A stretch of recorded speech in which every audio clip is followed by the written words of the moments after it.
নমস্কাৰ, মই চিকিৎসক পৰাগ হাজৰিকা, সুযোগ একো বিচাৰৰ প্ৰাকৃতিক চিকিৎসক। সকলোকে জ্ঞান সৰোবৰ আৰোগ্য কেন্দ্ৰৰ পৰা স্বাগতম জনাইছোঁ। ইয়াৰ আগৰ দুটা সংখ্যাত আমি কথা পাতিছিলোঁ যে ছাত্ৰ ছাত্ৰীসকলৰ স্মৃতি শক্তি বৃদ্ধি কৰাৰ কাৰণে বা আমাৰ কনচেনট্ৰেশ্যন পাৱাৰটো বঢ়াবৰ কাৰণে আমি কি কৰিব লাগে।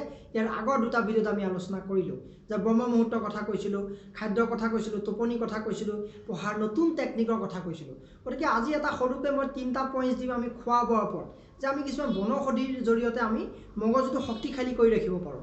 যে আমি যিমানে টিক্স এপ্লাই নকৰোঁ কিয়, যদি আমাৰ নাৰ্ভবিলাক উইকনেছ হয়, মগজুৰ কোষবিলাক বা শৰীৰৰ কোৰ নাৰ্ভ চেলবিলাক যদি উইকনেছ হয়, তেতিয়াও আমাৰ বহুত সমস্যা আহে। আমাৰ হঠাৎ টোপনি আহিব, পঢ়াৰ সময়ত পঢ়াটো মনত নাথাকে বা বিভিন্ন ধৰণৰ আমি মূৰৰ বিষত ভুগিব পাৰোঁ। গতিকে সেইকাৰণে আমাৰ আয়ুৰ্বেদ শাস্ত্ৰ চৰসংহিতাত ইমান সুন্দৰকৈ বৰ্ণনা দিয়া এবিধ মই শাকৰ কথা ক'বলৈ লৈছোঁ যে ব্ৰাহ্মী শাক। আপোনাৰ গাঁওবিলাকত যথেষ্ট পৰিমাণে আছে, যিসকলে নাই বিচাৰি ল'ব, বজাৰত এভেইলেবল থাকে। প্ৰথম কথা, ব্ৰাহ্মী শাক আমি খাব লাগিব। কেনেকৈ খাম? যিসকল 5-6 বছৰৰ পৰা 10-11 বছৰলৈকে 5 ml ব্ৰাহ্মী ৰস উলিয়াই লৈ 50 ml গাখীৰৰ সৈতে যদি খাব পাৰে, আৰু 10-12 বছৰৰ পৰা ওপৰখিনিয়ে 10 ml ব্ৰাহ্মী ৰস বা 12 ml খাব পাৰে, 50 ml গাখীৰৰ লগত বা 100 ml গাখীৰৰ লগত খাব পাৰে। যিহেতু গাখীৰৰ লগত খালে তিতাটো নাপাব, যথেষ্ট তিতা হয়। গতিকে আমাৰ বহুত ইয়াতে আমাৰ কেমিকেল আছে যি আমাৰ মগজুৰ স্মৃতিশক্তি বৃদ্ধি কৰে।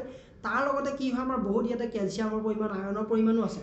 শৰীৰৰ বহুতখিনি কাম কৰে, অকল স্মৃতিশক্তিয়ে যে কাম কৰে সেনেকুৱা নহয়। স্মৃতিশক্তিৰ লগতে দেহৰ বহুত বেমাৰৰ কাৰণে উত্তম আমাৰ এই ব্ৰাহ্মী শাক। গতিকে ইয়াৰ পিছতে ছেকেণ্ড আপোনাক কি কৰিব, মানিমুনি খাওক। আমাৰ পথাৰবিলাকত যথেষ্ট পৰিমাণে থাকে। বৰ মানিমুনি আৰু সৰু মানিমুনি অত্যন্ত দৰকাৰী শাক, যি আমাৰ মগজুৰ ক্ষমতাটো বৃদ্ধি কৰিব পাৰে আৰু শৰীৰটো নিৰোগী কৰি ৰাখিব পাৰে। গতিকে সেই মানিমুনিটো আপোনালোকে খাব পাৰে, পেটৰ কাৰণেও ভাল, লিভাৰৰ কাৰণে ভাল। অলপ কেঁচা চাটনি কৰি খাব পাৰে, অকণমান গাখীৰৰ লগত মিক্স কৰি খাব পাৰে, 10-15 ml ৰস। গতিকে বিশেষ কোনো অসুবিধা নাই, সকলোৱে খাব পাৰে, সৰুৰ পৰা একদম ডাঙৰলৈকে। যথেষ্ট উপকাৰী মানিমুনি।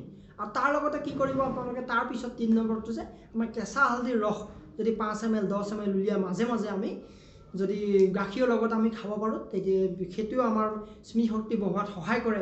আমাৰ ব্ৰেইনটোক শক্তিশালী কৰি থাকে, ব্লাডটো পিউৰিফিকেশ্যন কৰি থয়। বিশেষকৈ আমি হালধি জানো যে আমাৰ কটা ঘাট দিলে শুকাই যায়, বা এণ্টিবেক্টেৰিয়েল, এণ্টিভাইৰেল, ইমিউনিটিৰ কাৰণে কাম কৰে, কিন্তু আমাৰ ব্ৰেইনৰ কাৰণে যথেষ্ট কাৰণে হেল্থি। গাখীৰৰ লগত মিক্স কৰি আপোনালোকে খাব পাৰে। এই 3টা কাম কৰক। সকলো ছাত্ৰ ছাত্ৰীয়ে মাজে মাজে খাই থাকক ব্ৰাহ্মী ৰস। সদায় নাখাব ৰেগুলাৰ, মাজে মাজে যদি আমি কেঁচা ৰসটো ডাইৰেক্ট খাব পাৰোঁ ভাল। আৰু যেতিয়া পেট বেয়া হৈ থাকে তেতিয়া খাব নালাগে, গেছ হৈ থকা অৱস্থাত খাব নালাগে, বা ডায়েৰিয়া হৈ থকা অৱস্থাত খাব নালাগে। বাকী সকলো সময়তে খাব পাৰে। বা বহুত এতিয়া আনইজিনেছ হৈ আছে, কিবা ধৰণৰ আলচাৰ বা তেনেকুৱা ধৰণৰ খাব নালাগে, বা বেলেগ জ্বৰ বা বেলেগ বেমাৰ হৈ থকা অৱস্থাত নাখাব। সুস্থ অৱস্থাত এইখিনি বস্তু খাব পাৰে। আৰু দ্বিতীয়তে কি কৰিব আপোনালোকে, আৰু বহুত বস্তু আছে, ধৰক এতিয়া অশ্বগন্ধা আছে, ৰ'জমেৰী আছে, বিভিন্ন আছে, বিভিন্ন ধৰণৰ। কেতিয়াবা আয়ুৰ্বেদিক ডক্টৰে কিবা বেমাৰ সংক্ৰান্তত তেনেকুৱা ধৰণৰ দিয়ে, কিন্তু সেইখিনি ইমান প্ৰয়োজন নাই নৰ্মেলি খাবৰ কাৰণে। আমি নৰ্মেলি যি আমি ঘৰৰ ওচৰতে পাওঁ, ঘৰতে পাওঁ, যে মানিমুনি, সৰু মানিমুনি, বৰ মানিমুনি, হালধিৰ সৈতে গাখীৰ আৰু ব্ৰাহ্মী শাক, যদি এই 3টা কাম ষ্টুডেণ্টসকলে খায়, স্মৃতিশক্তি বৃদ্ধি হ'ব। আৰু ইয়াৰ লগতে আৰু বহুতখিনি আছে ব্যায়াম, যে আমাৰ যোগাসন আছে, কিছুমান টেকনিক আছে। যোগাসনৰো এটা ভিডিঅ' আমি ছাত্ৰ ছাত্ৰীসকলৰ কাৰণে লৈ আহিম ইয়াৰ পিছত, স্মৃতিশক্তি বৃদ্ধিৰ কাৰণে, আমাৰ সুস্বাস্থ্যৰ কাৰণে। গতিকে আজিলৈ আপোনালোকক এই সৰু এটা টিপছেই দিলোঁ। গতিকে আপোনালোকে নিশ্চয় এইখিনি আছিলে, আপোনালোকে নিশ্চয় ভিডিঅ'টো ভাল পাব। লাইক কৰিব, কমেণ্টছ কৰিব, শ্বেয়াৰ কৰি দিয়ক সকলোলৈ। যিসকলে ছাবস্ক্ৰাইব কৰা নাই, জ্ঞান সৰোবৰ আৰোগ্য ছাবস্ক্ৰাইব কৰক। গতিকে আজিলৈ আপোনালোকৰ পৰা আহিছোঁ। ধন্যবাদ। জয় অসম, জয় ভাৰত।